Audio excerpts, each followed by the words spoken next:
Hi, in this slide, I want to talk just a little bit about what I call outlier buyer stories. One sort of a term I use is two guards at the door, and this was actually a General Schwarzkopf story after he became a celebrity in Desert Storm back in 1991. He was doing a speech and he was talking about going to do a review of some army base, and the two-star general in charge greets him and has given him a tour, and they go into officer headquarters. And in some random doorway, there are these two guards just standing there, and they both salute the generals as they go through. And Schwarzkopf says to his associate, he says, "Well, what are those two guards doing there?" And the guy said, "Gee, I don't know. I've only been here for 3 months." And he said, "Well," Schwarzkopf said, "Well, find out what they're doing there and report back to me." He said, "Yes, sir." So the general, the commandant, sort of reports back a day or two later and says, "Well, I'm embarrassed to say that actually about 4 years ago they painted that doorway, and after they painted it, they decided that they better put some guards there so that people wouldn't brush into the wet paint and upset the paint job and also sully their uniform. But they forgot to anticipate that the paint would dry and you wouldn't need guards there 24/7. So we've been guarding that doorway 24/7, 365 for 4 years for no purpose at all." So you'll notice I put here historical hangovers. And what you will find when you sell very large corporations or entities, customers, that for some random reason, some time ago, somebody made a change in policy and they forgot to unchange it, and it's been that way ever since.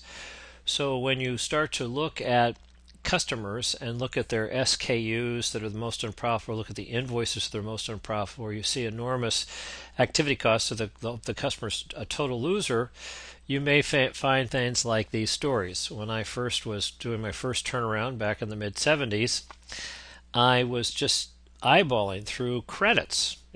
Who's generating credits and what are the cause of the credits? Is it mispricing or misshipping or damaged goods or whatever? And right away, I would find 2, 3 credits per week for a relationship with a big manufacturer of equipment. And it turns out that my distributor I was working with had a business where a couple times a week they would have to deliver skids of supplies on special drive-in from any direction skids that were more durable and long-lasting and expensive. And the branch manager did not want to expense the skids to his P&L, and the sales rep did not want to eat the cost against his commissions, and the customer said we refuse to pay it. So the sales rep and the buyer conspired to come up with a returnable skid program.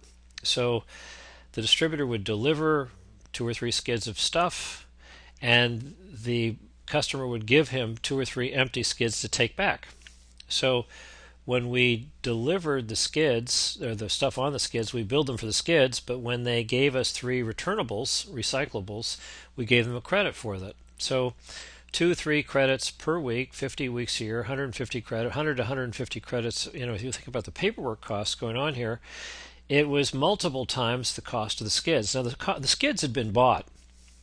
The cash flow was negative. It had gone out of the business, the distribution business, but they're pretending it still hasn't, been that investment sort of cycling between them, and they're creating this paperwork game that's going on. So it's like, just forget it, expense the skids, let's get over with this problem. Another skid story is a Waypoint Analytics client, found out that they had a very large customer who had policy that everything delivered had to be delivered bound down on a skid. So you'd go out in their warehouse and they'd have 25 skids, and they'd have a roll of tape or something all bound down a skid. They'd have a case of something all down on a skid. I mean, we're talking 20 dollars, $50, 100 pounds. We're not talking about a ton of stuff on a skid. And these are skids that are disposable skids, so the cost of buying and throwing these things away was huge, and so obviously they're losing their rear end on all the material costs. So we went over to the customer and said, "What's going on?" They said, "Oh, we don't know what's going on." And going down the shipping dock, some veteran said, "Oh, remember the foreman that used to be here and retired and he hurt his back and he didn't want to get off his lift truck and he decided unilaterally to tell all the suppliers they had to deliver stuff on skids? And so they have, and habitually they continue to do that, and we continue to receive them.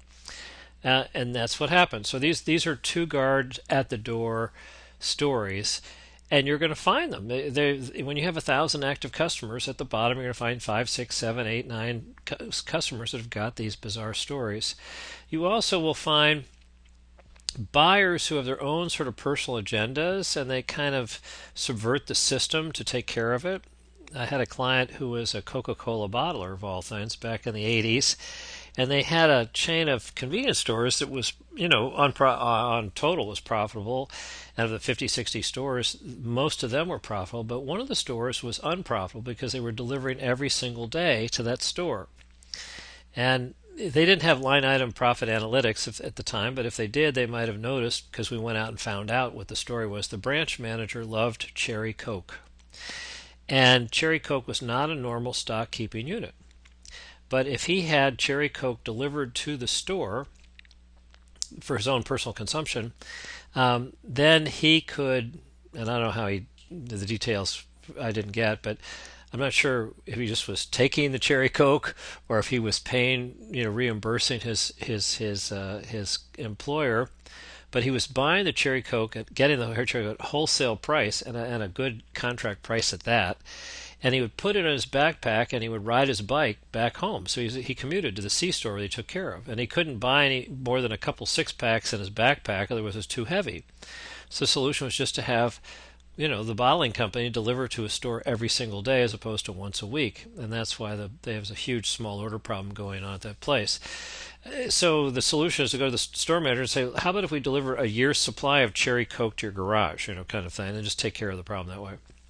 Another variation is you find somebody who is buying every day, and they're buying every day because it's an excuse to call and talk to somebody that they're sweet on at the inside sales desk. I'm not going to get any more details than that.